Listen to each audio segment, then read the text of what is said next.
This geezer, I think it's called English Lions Media, done a video about Tommy Robinson, and Tommy Robinson was saying that everything's okay, he's doing all right, but there's a few things he needs, and this, that, and the other. Tommy Robinson's got it quite easy at the moment, you know. He's not got it hard down the block. He's only done it for a little bit of time. But he was telling them about when he was at Belmarch. How Tommy Robinson knows this is why the guy said it might not be true, but it's what Tommy Robinson told him. It sounds a bit over the top, but he said that the Southport murderer, the kid that murdered all them young girls, yeah,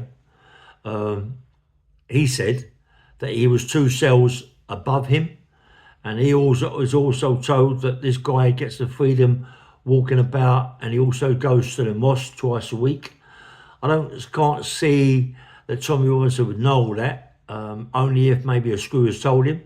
Because Tommy Robinson, being in a confined unit, he wouldn't have had no windows to shout out to people and all that. It had been all closed in, so he wouldn't have been able to do nothing. So how he knew this guy was 2 cells above him, I don't know. But maybe.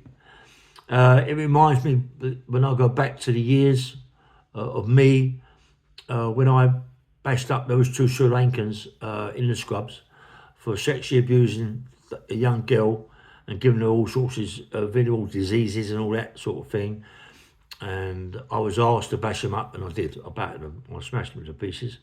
Then I was put down a seg unit, but everybody knew about what I'd done, and it was only a matter of time before I get moved to a prison, yeah? That was what it's all about, really. Everyone knew. But, you know, they put me in the exercise yard, little exercise yard. It's all caged in. You've got 2 little cages, one massive cage down the block, yeah? But the 2 little cages, I was in one cage. Graham Young, the poisoner, he killed about so many people. He was in the one next to me. He was walking around, and Graham Young said he got his tobacco through it. So anyway, that's a big story really about Graham Young. You know, and the screws went mad about me doing what I did, and it looked like we were getting me into more trouble. I couldn't get no more trouble. I was going anyway, yeah. But anyway, and when I hear what Tommy Robinson is supposed to have said about this guy from Southport, he was 2 cells above him, you know. And if he knew that, yeah, you know, it's a bit hard, I suppose, in Belmarch. I don't know. Why didn't he try to get to this guy, you know, and hurt him bad, yeah? But he didn't. He didn't say nothing like that. But it reminds me of Ian Brady. Like Ian Brady, when they killed all them kiddies on the moor, him and Mara Hindley, to be in the unit like I was, a seg unit downstairs, and I was downstairs from Ian Brady was 3 cells to the right or 2 cells to the right, yeah. And I could hear the clicking noises all night from Ian Brady on a typewriter, yeah. And it made me feel sick that, you know, they'd give Ian Brady a typewriter to do his memos, so perhaps he could write down where he'd put the kids that he'd murdered, yeah?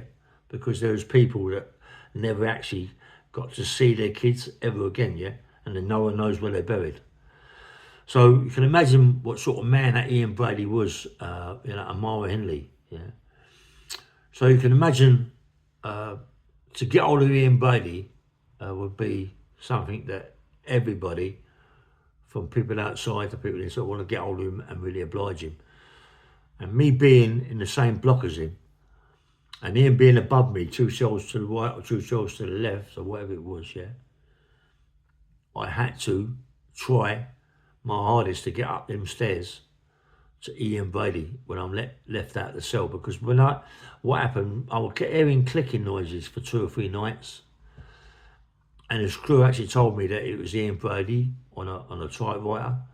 I went mad about it, you know. How comes a guy like that can get a typewriter? What else has he got in his cell? Has he got a phone? You know, mobile phones weren't about then, really. Has he got a normal phone where he's phoning people? You know, you don't know. It's a funny old thing what goes on with these people that are paedophiles, rapists and all them. They get more or less everything, yeah? It's what it is. It's how it is. It's how the system is. Why? I don't know, but it is how the system is, yeah? So they get really looked after. They get looked after better than actual cons, you know, for armed robberies, GBHs, attempted murder charge. They get looked after better than, they got looked after worse than paedophiles do, yeah? So when they told me, I had to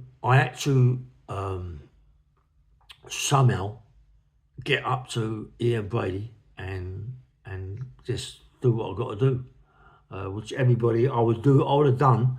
It doesn't matter how much birds you're doing.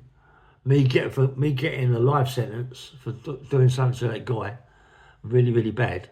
I don't mind. I'd have took that on the chin. So when they eventually let me out of the cell and I knew he was upstairs, I run up the stairs because his door was open. They told me in the end where his cell was, and I had to get there, yeah. And I run up the stairs, run across the landing to get him, but I was stopped by loads of screws, you know, and I was ushered downstairs and told that I was going, and I went the next day. You know, so it is a shock when I hear about Tommy Robinson, said that when he was in Belmarch, this guy was 2 cells above him, this Southport murderer with them kids, and it's, you know, it's irrelevant him saying that, you know, because, you know, why would he say that? You know, you say that when you want to get up there and do what you've got to do to this guy, because it doesn't matter. It doesn't matter. But obviously, so Tommy Robinson, I don't think he's really telling the truth about that. You know, what difference does it make? What difference does it make? He ain't going to do nothing about it. You know, there's plenty of bad people in prison with really bad names. You know, but to say that guy at Southport was above him 2 cells, but we'll go and get him. Run up the stairs and get him. You know, you can go up. You're in a unit, the same unit as what he's in. So run up the stairs and do what you got to do. But he didn't. He just said that he was there. So, you know, like, you know, quite to hear that, I thought, nah, that's a load of cobblers, mate. That never happened. You know, just making a story up. And as this guy said, this English Lions guy, he said it, you know, but this English guy, the media guy, he said it could be a lie, you know, but of course it's a lie. It's definitely a lie, you know. It's either he's made it up or Tommy Robinson's made it up, you know. But what difference does it make if Tommy Robinson did say it? He didn't get up there and do what he's supposed to do. He's supposed to have done, you know. Because some people in prison don't look at it like that. They don't look at it like, you know, I'm doing a big sentence anyway. Why would I want to get a bigger sentence? But sometimes you got to push that aside. And there's people in there. You got to remember, yeah, that there's mums and dads out on the street, yeah, that have lost their kids to certain people like Ian Brady and people like that, Murray Hindley, yeah. So you got to fight for them because they can't come in prison and do what they got to do. You got to fight for them. It doesn't matter about how long you get. You've done your duty, yeah. But when I hear Tommy Robinson saying that, he didn't do his duty. He didn't come out of his cell. He didn't rush out of his cell and run up the stairs to get this guy. He just told him. So I don't think that Tommy Robinson is telling the truth about that. Even though it would have been fantastic for Tommy Robinson to have done what I did, to run up the stairs, and perhaps Tommy Robinson tried and he couldn't do it, you know. So maybe I'm out of order saying that, but deep down inside, I wish that Tommy Robinson had have done that, yeah, because, you know, and maybe if he'd have done that, maybe he'd have got a big sentence for that. I don't know. If he'd done a bit, is it worth it? Yes, it is. Yes, it is. You don't look at the sentences, mate, when you do things like that. You just look at what you've done, and I've done the right thing. Anyway, bang, bang, rail. Yeah, nice one.